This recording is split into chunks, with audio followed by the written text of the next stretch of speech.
Hi ಎಲ್ಲರಿಗೂ ನಮಸ್ಕಾರ. Welcome to creative at ಅಮ್ಮು ಚಾನಲ್ಗೆ. ಇವತ್ತು ನಾನು ಕುಕಿಂಗ್ ವಿಡಿಯೋನ ಮಾಡ್ತಿದ್ದೇನೆ. ಇವತ್ತು ನಾನು ಮಾಡಲಿಕ್ಕೆ ಹೊರಟಿರುವಂಥ ರೆಸಿಪಿ ತವಾ ಫ್ರೈ. ತವಾ ಫ್ರೈ ಹೇಗೆ ಮಾಡೋದು ಸಿಂಪಲ್ಲಾಗಿ ಅಂತ ನೋಡೋಣ. ಮತ್ತು ಇದಕ್ಕೆ ಬೇಕಾಗಿರುವ ಇಂಗ್ರೀಡಿಯೆಂಟ್ಸ್ ಏನಂತ. ತವಾ ಫ್ರೈಗೆ ಬೇಕಾಗಿರುವ ಇಂಗ್ರೀಡಿಯೆಂಟ್ ಹೆಚ್ಚಿಟ್ಕೊಂಡಿರುವಂಥ ಆನಿಯನ್ನು, ಕೊತ್ತಂಬರಿ, ಕರಿಬೇವು ಮತ್ತು ಪೇಸ್ಟ್ ಮಾಡಿಟ್ಕೊಂಡಿರುವಂಥ ಬೆಳ್ಳುಳ್ಳಿ ಮತ್ತು 4 ಮೀನು. ಆ್ಯಕ್ಚುಲಿ ನಾನು 4 ಮೀನಲ್ಲಿ ಮಾಡ್ತಿದ್ದೇನೆ ಅಂದರೆ ಇದು ನನ್ನ ಫಸ್ಟ್ ರೆಸಿಪಿ ಅಂದರೆ ನಾನು ಹೊಸದಾಗಿ ಏನೋ ಟ್ರೈ ಮಾಡ್ತಿದ್ದೀನಿ. ಹಾಗಾಗಿ 4 ಮೀನು ಮಾತ್ರ ಯೂಸ್ ಮಾಡ್ತಿದ್ದೇನೆ. ಆ್ಯಕ್ಚುಲಿ ನಾವು ಮಾಡುವಂಥ ರೀತಿ ಈ ಥರ ಇರುತ್ತೆ. ನಾವು ಎಲ್ಲ ಇಂಗ್ರೀಡಿಯೆಂಟ್ಸ್ ಹಾಕ್ಬಿಟ್ಟು 1 ಅವರ್ ನೆನೆ ಹಾಕಿ ಆಮೇಲೆ ಆಯಿಲಲ್ಲಿ ಫ್ರೈ ಮಾಡ್ತೀವಿ. ನಿಮಗೆ ಈ ರೆಸಿಪಿ ಬೇಕು ಅಂದರೆ ಕಮೆಂಟ್ ಮಾಡಿ. ನೆಕ್ಸ್ಟ್ ಟೈಮ್ ನಾವು ಹೇಗೆ ಮಾಡ್ತೇವೆ ಅಂತ ಅಪ್ಲೋಡ್ ಮಾಡ್ತೆ. ಇವಾಗ ತವಾ ಫ್ರೈಗಿನ ನಾನು ಮಾಡ್ತಿರೋದು, ಆ್ಯಕ್ಚುಲಿ ನಾನು ಕೂಡ ಬೇರೆ ಇನ್ಸ್ಟಾಗ್ರಾಮಲ್ಲಿ ನೋಡಿದೆ. ಇದಕ್ಕೆ ಮತ್ತು ಹುಳಿ ಮತ್ತು ಟರ್ಮರಿಕ್ ಪೌಡರ್ ಸಹ ಬೇಕು. Let's get started. ಹೇಗೆ ಬರುತ್ತೆ ಅಂತ ನೋಡುವ. ಇವಾಗ ಬಾಣಲಿಗೆ ಸ್ವಲ್ಪ ಆಯಿಲನ್ನು ಹಾಕಿದ್ದೇನೆ.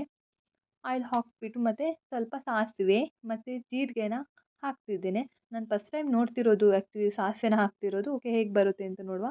ಮತ್ತು ಅದಕ್ಕೆ ಸ್ವಲ್ಪ ಖಾರದ ಪುಡಿ ಮತ್ತು ಸ್ವಲ್ಪ ಅರಿಶಿಣ ಹಾಕುವ. ಎಲ್ಲ ಹಾಕಿದ ಮೇಲೆ ಚೆನ್ನಾಗಿ ಸ್ವಲ್ಪ ಅದು ಫ್ರೈ ಆಗಬೇಕು. ಇದು ಫ್ರೈ ಆದಮೇಲೆ ಬೆಳ್ಳುಳ್ಳಿ ಏನಿರುತ್ತಲ್ವ, ಬೆಳ್ಳುಳ್ಳಿ ಪೇಸ್ಟ್ ಮಾಡಿ ಇಟ್ಕೊಂಡಿದ್ನಲ್ವ, ಅದನ್ನು ಸಹ ಹಾಕಿಬಿಟ್ಟು ಚೆನ್ನಾಗಿ ಫ್ರೈ ಮಾಡಿಕೊಳ್ಳುವ.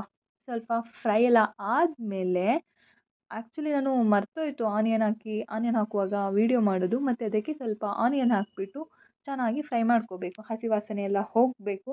ಹಸಿ ವಾಸನೆ ಹೋದ್ಮೇಲೆ ಏನು ಮಾಡ್ತೇವೆ ಅಂದರೆ, ಸ್ವಲ್ಪ ಈ ಹುಳಿ ರಸ ತೆಗ್ದಿಟ್ಟಿರ್ತೀವಲ್ವ, ಆ ಹುಳಿ ರಸನ ಇದಕ್ಕೆ ಸ್ವಲ್ಪ ಆ್ಯಡ್ ಮಾಡುವ.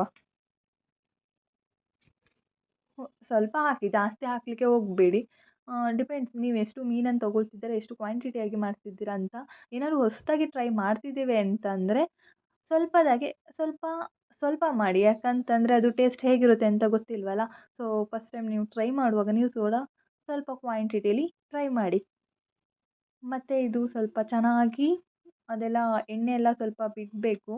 ಅಲ್ಲಿವರೆಗೂ ಏನು ಮಾಡ್ತೆ, ನಾನು ಇದನ್ನು ಚೆನ್ನಾಗಿ ಫ್ರೈ ಮಾಡ್ಕೊಳ್ತೆ. ಆ್ಯಕ್ಚುಲಿ ನಾನಿದು ಫಸ್ಟ್ ಟೈಮ್ ಮಾಡ್ತಿರೋದು. ಬಟ್ ನಾನೇನೇ ಫಸ್ಟ್ ಟೈಮ್ ಮಾಡಿದ್ರು ತುಂಬ ಪರ್ಫೆಕ್ಟಾಗಿ ತುಂಬ ಟೇಸ್ಟಿಯಾಗಿ ಬರ್ತದೆ. ಬಟ್ ಆದರೆ ಮತ್ತು ಮೀನನ್ನು ನಾನು ಈ ಥರ ಹೆಚ್ಚಿಟ್ಕೊಂಡಿದ್ದೇನೆ. ಬಿಕಾಸ್ ಇದು ಸ್ವಲ್ಪ ಒಳಗೆಲ್ಲ ಸರಿಯಾಗಿ ಏನು ಮಿಕ್ಸ್ ಆಗಬೇಕಲ್ವ. ಸೊ ಆ ಪರ್ಪಸ್ಸಿಗೆ.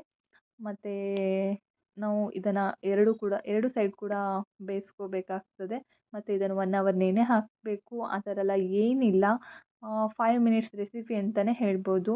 ಅರ್ಜೆಂಟಲ್ಲಿ ನೀಡಿತ್ತು ಅಂದರೆ ಈ ಥರ ರೆಸಿಪಿನ ನಾವು ಮಾಡ್ಬೋದು. ಫೈನಲಿ ಟೇಸ್ಟ್ ಹೇಗೆ ಬರುತ್ತೆ ಅಂತ ನನಗೆ ಸಹ ಗೊತ್ತಿಲ್ಲ. ನಾನು ಕೂಡ ಫಸ್ಟ್ ಟೈಮ್ ಟ್ರೈ ಮಾಡ್ತಿರೋದು. ಸ್ಮೆಲ್ ಮಾತ್ರ ತುಂಬ ಚೆನ್ನಾಗಿ ಬರ್ತಿದೆ ಆ್ಯಕ್ಚುಲಿ ಸ್ಮೆಲ್ಲು. ಮತ್ತು ನೋಡ್ಲಿಕ್ಕೆ ಕೂಡ ತುಂಬ ಟೇಸ್ಟಿಯಾಗಿ ಅನಿಸ್ತಿದೆ. ಬಟ್ ಗೊತ್ತಿಲ್ಲ ಹೇಗೆ ಬರ್ತದೆ ಅಂತ. ಓಕೆ, ಆ್ಯಕ್ಚುಲಿ ಅರಿಶಿಣ ಹಾಕೋದ್ರಿಂದ ಒಂದು ಬೆನಿಫಿಟ್ ಇದೆ. ಏನಪ್ಪ ಅಂತಂದರೆ ಅರಿಶಿಣ ನಾವು ಜಾಸ್ತಿ ಯೂಸ್ ಮಾಡೋದ್ರಿಂದ ಒಂದು ಕಹಿ ಬರ್ತದೆ ಮೀನು ಸಾಂಬಾರು.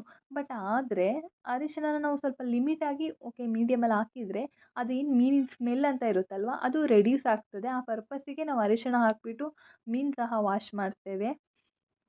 ಸೊ ಇವಾಗ ಚೆನ್ನಾಗಿ ಬೆಂದಿದೆ ಆ್ಯಕ್ಚುಲಿ. ನಾನು ಇದನ್ನು ಟೇಸ್ಟ್ ಮಾಡಿಬಿಟ್ಟು ನಿಮಗೆ ಹೇಳ್ತೆ ಹೇಗಿದೆ ಅಂತ. ನಿಮಗೆ ಕೂಡ ಇಷ್ಟ ಆಗ್ಬೋದು ಅಂತ ಅಂದ್ಕೊತೀನಿ. ಯಾಕಂದರೆ ಇದು ತುಂಬ ಸಿಂಪಲ್ ಆಗಿದೆ ಮತ್ತು ಕಡಿಮೆ ಇಂಗ್ರೀಡಿಯೆಂಟ್ಸು. ಯಾವುದೇ ಕೂಡ 1 ಅವರ್ ವೇಟ್ ಮಾಡಬೇಕಂತ ಸಹ ಇಲ್ಲ. ಮತ್ತು ಇದಕ್ಕೆ ಲಾಸ್ಟಿಗೆ ನಾನು ಸ್ವಲ್ಪ ಕರಿಬೇವು ಮತ್ತು ಕೊತ್ತಂಬರಿ ಡೆಕೋರೇಷನ್ ಮಾಡ್ತಿದ್ದೇನೆ. ಆ್ಯಕ್ಚುಲಿ ನೋ ನೀಡ್, ನಿಮ್ಮ ಮನೇಲಿ ಇದ್ದರೆ ಹಾಕ್ಕೊಳ್ಳಿ, ಇಲ್ಲಾಂದರೆ ಪರವಾಗಿಲ್ಲ, ಅದೆಲ್ಲ ಹಾಕಬೇಕಂತ ಏನಿಲ್ಲ. ಸೊ ಫೈನಲಾಗಿ ಆಯಿತು, ತವಾ ಫ್ರೈ ರೆಡಿ. ಇಷ್ಟೇ ತವಾ ಫ್ರೈ ಅಂದರೆ ಬೇರೆ ಏನೂ ಇಲ್ಲ.